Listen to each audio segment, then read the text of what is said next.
नमस्कार सबैजनालाई। आज सानो यो फेरि सिँढीको भिडियो गर्दैछु म।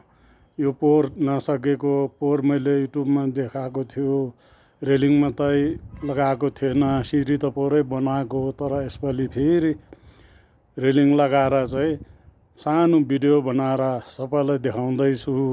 सबैजनाले हेरिदेऊ भन्ने अनुरोध गर्दैछु। मेरो नाम नवाङ शेर्पा हो र मैले यो आफ्नै तर्फबाट गुम्बाको लागि सहयोग गरेको सानो भिडियो बनाउँदैछु र सबैले हेरिदेऊ भन्ने अनुरोध गर्दैछु। यस प्रकारले बनाएको छु। अब हेर्नुहोस्, यो सिँढी चाहिँ यहाँनिरबाट उता उँधो छोतेन उँभो पनि छोतेन बिचबाट यो रेलिङ लगाएर हिउँ पर्दाखेरि चाहिँ यहाँनिर बिचमा छिर्दैन भनेर अन्त यो बनाएको। अहिले अब हिउँ पर्दा यो मुनि मान्छे छिर्नु सक्दैन, माथिबाट उँधो ढाक्छ र यो बिचबाट पनि रेलिङ लाएर यस्तो प्रकारको सिँढी छ। हेर्नुहोस् सबैले। र यहाँबाट अब म उँभो सिँढीको पनि निकाल्ने छु। र यो सिँढी थिएन, माथि श्री भगवानको मूर्ति मात्रै ल्याएर राख्दाखेरि यहाँबाट बाटो नहुँदाखेरि म आफैले सोचेर यो सिँढी चाहिँ म आफ्नो तर्फबाट बनाइदिएको हो। यस प्रकारले बनाएको छ। हेर्नुहोस्, यहाँनिरबाट चाहिँ अब उता गुम्बा यस्तो रेलिङ लगाएर चाहिँ यहाँबाट सिँढी चाहिँ यता आएपछि हेर्नुहोस्, यता उँभो पनि 4-5वटा लाइन यस्तो छोदेन छ। उँधो त 8वटा चाहिँ लाइन नै छ। र यताबाट अब यो धुवारो हो, यहाँनिर धुपालेर चाहिँ अब यहाँनिरबाट चाहिँ उँभो बाटै थिएन पहिला। र यहाँबाट चाहिँ जम्मा 25 सिँढी चढेपछि चाहिँ माथि सानो चौर आउँछ र त्यो चौरमा चाहिँ उहाँ माथि भगवानको मूर्ति राख्नु भएको छ। अब म यो 25 सिँढी चढ्दैछु उँभो।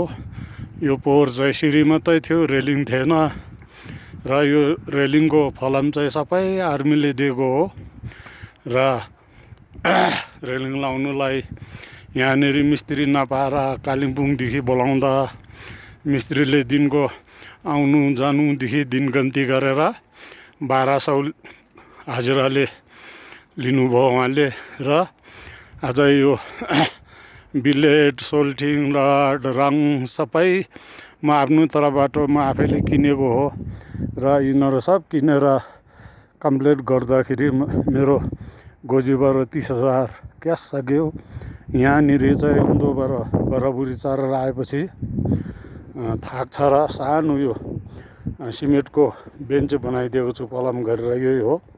अनि यहाँनिर आएर आराम गरेपछि चाहिँ फेरि यताबाट उँधो घुम्ने छ। हो यो माथि चाहिँ अब यो अहिले सिर्फ सिङ्गल एउटै छ। यतापट्टि अब पवा च्याङ्ग्रा चाहिँ राख्ने, यतापट्टि गुरी मुर्चे राख्ने, 3टा लाइनै बनाउने भन्ने यो मुर्चेको भनाइ छ। अब म यहाँदेखि उँधो ओह्रालो फेरि यताबाट घुमेर यो सिँढी चाहिँ यहाँबाट तल 36 सिँढी झरेपछि चाहिँ गुम्बाको सुरुमै पुग्छ। यो उता देख्ने सबै नाथाङ बजार हो। अब यी म उँधो सिँढी झर्दैछु 36 सिँढी ओह्रालो। यो रेलिङ पुरा लगाएको छ अहिले। अब भाइ नभइकन हिउँदोमा काम हुँदैन। बर्खामा चाहिँ 2022देखि नै 2 महिना सायद 3 महिना म आफै खटेर फ्रीमा काम गरिदिँदैछु। अब त बुढो भयो, अब त सक्दैन पनि होला। र यति चाहिँ म आफ्नो तर्फबाट गरिदिएको हो गुम्बाको लागि।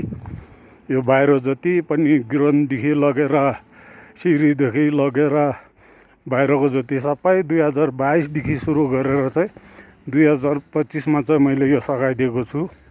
अब मेरो तर्फबाट यति नै होला। यहाँदेखि त अब सक्दैन पनि। 30,000 त क्यास गोजीबारै गएको छ। बस अब फेरि पनि अरू कामहरू यसो भएछ भने जिउले सकेको चाहिँ सागा लाग्ने हो। र अब यहाँ गुम्बानिर आइपुग्यो। यो गुम्बाको सुरुबाट म उता घुम्दैछु। यता उँभोको यो भित्ताको चाहिँ सबै उहिले नै खोपेको मानेहरू राखेको छ। यसलाई पनि अब घर बनाएर घरभित्र राख्ने भन्नुहुँदैछ लामाले। र म अब उता घुम्दैछु, उताबाट घुमेर चाहिँ अब उनीहरू अगाडिको म भिडियो निकाल्नेछु।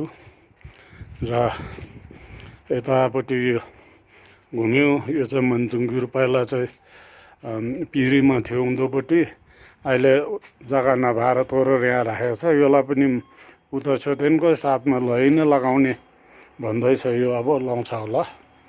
बस अब म उँधो आयो, गोम्बाको सुत्नेरी पुग्यो, उता देख्ने त अब सबै नाथाङ बजारै हो।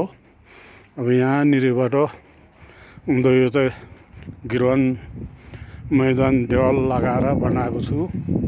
अब यो उँधो झऱ्यो, यो 2022मै देवाल लगायो। 150 फिट लामो छ यहाँनिर, 150 फिट उता र यता दुईपट्टि गरेर 150 फिट लामो देवाल म आफैले लगाइदिएको 2022मै, 6 महिना लाग्यो। अब यताबाट उँभो चाहिँ फेरि गुम्बै हो। यस्तो प्रकारले चाहिँ माथि गुम्बा देख्नुहुन्छ।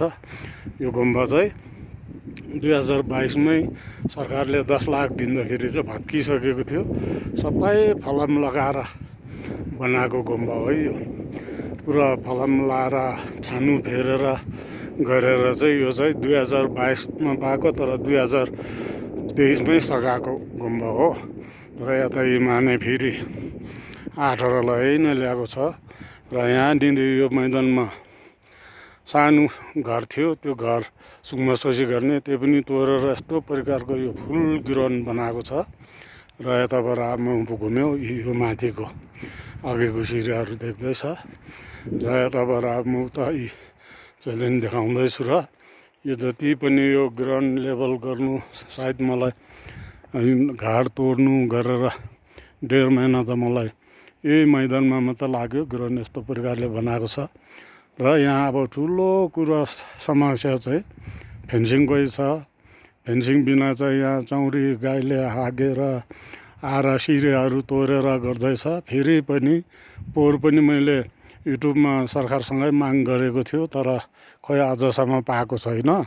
र एकखेप फेरि पनि सरकारलाई फेन्सिङ चाहिँ जालीको अनुरोध गर्दै यो मेरो सानो भिडियोलाई यहीँ राख्दैछु। र ठुलो अनुरोध सरकारलाई नै छ, गुम्बाको लागि। गुम्बा मन्दिर सबै कसैको पियो होइन, सरकारकै धन हो। यो गुम्बा खराब भएकोदेखि करोडौँ रुपियाँ अरब गभर्मेन्टकै परेको छ। अब सिर्फ फेन्सिङको मात्रै जरुरी छ। र यो पनि सरकारलाई अनुरोध गर्दै म नवाङ शेर्पा यति नै भन्दै मेरो सानो भिडियोलाई यहीँ समाप्त गर्दछु। धन्यवाद।